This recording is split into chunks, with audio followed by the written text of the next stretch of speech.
It's 2025 and many of you are planning to buy a new phone. And today I'm gonna talk about a few of them that ain't worth buying and show you some alternatives that might change your mind and stop you from making a mistake.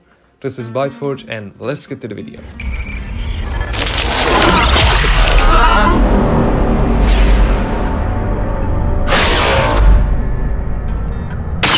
Now I'll start with the flagships.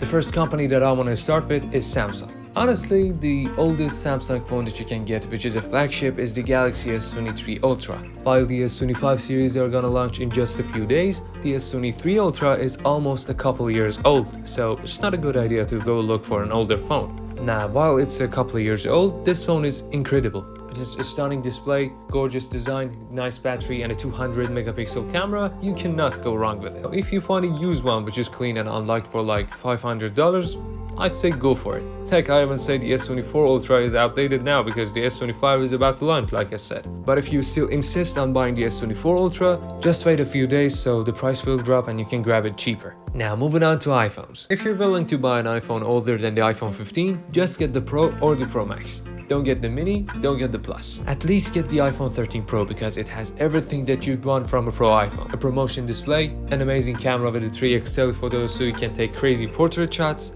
a solid battery life and a chipset that can run everything smoothly. You can find pre-owned ones with any condition on websites like PlugTech or Backmarket. Not a sponsor though, just saying. And as for the 15 or 16 series, get all of them except the Plus because it's basically the normal iPhone 16 with the price of the Pro. Okay, now let's talk about Google Pixel. Honestly, everything before the Pixel 8 is outdated.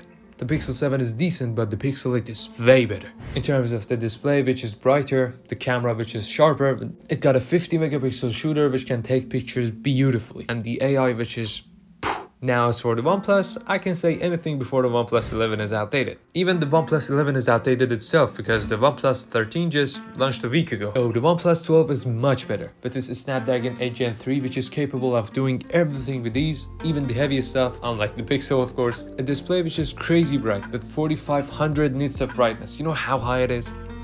It's more than twice of the iPhone 16 Pro Max. An insane battery life that could easily last a full day, even on heavy usage. And you can get 3 years of OS support from now, which is nice. Now, if you're into the latest stuff and don't care about the money and want to spend more, you must check the OnePlus 13 because it's way better and it came just a week ago, like I said. And that's all for the flagships. Now, let's get to the flagship killers.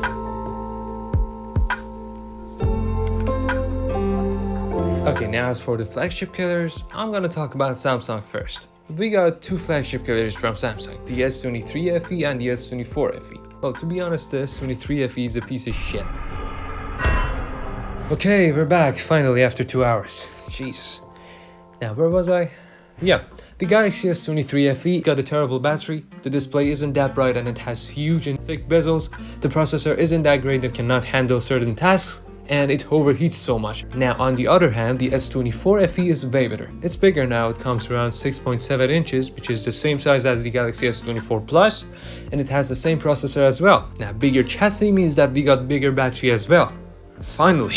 Now as for the processor, it uses the Exynos 2400E, which is the underclocked version of the Exynos 2400, which was used in the S24s. This allows Samsung to extend the OS support from 4 to 7 years. And of course we got the Galaxy AI, so yeah. And about the price, this phone comes around $650 for the 128GB version, which might sound a lot, but given the specs, I think it's worth a shot. Okay, now let's get to Xiaomi's. The thing with the Xiaomi T series, which are the flagship killers of the Xiaomi, is that each year when Xiaomi introduces the new generation, they fix some bugs that were really annoying in the previous generations. Like for example, the 13T and the 13T Pro had some performance issues and they overheated so much. Now Xiaomi has fixed this issue in the 14T and the 14T Pro. And they even did some nice upgrades too. Like for example, the camera was the main focus of Xiaomi when they introduced the 14T Pro this year. As you can see from the sample shots, this phone can really take some good portraits. Now the next phone that I want to talk about and convince you not to buy it is the Redmi Note 14 Pro Plus 5G. Despite of its long name, this phone has performance issues. Plus, it got stuck in a tough competition.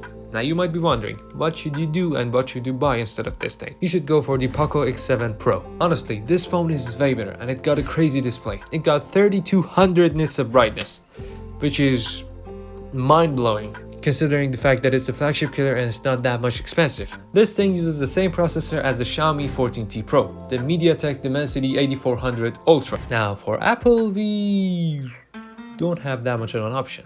We basically got the iPhone SE 3rd generation, which is the new affordable iPhone from Apple. Yeah, it's pretty new. And the design is for like 7-8 years. Now, the thing that you gotta do is just wait for the next generation of the iPhone SE, or if it's gonna be the iPhone SE, or maybe it's gonna be the 16e. And if you're curious about the iPhone SE 4th generation or the 16e, we've made a video about it, so you'd better check it out. Okay, now let's get to the mid-range phones.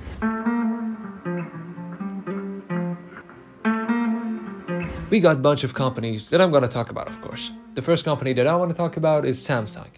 We basically got the A series from Samsung, which sells worldwide. Everybody knows them. But there are a few of them that ain't worth buying in 2025. Like anything older than the Galaxy A15 or 25. Because the newer generation has been out for a while. And they're good phones. I mean, they're solid. They got an AMOLED display, a pretty okay camera, a nice software, and a good battery. But the newer version, which is the Galaxy A16, has been out for like half a year.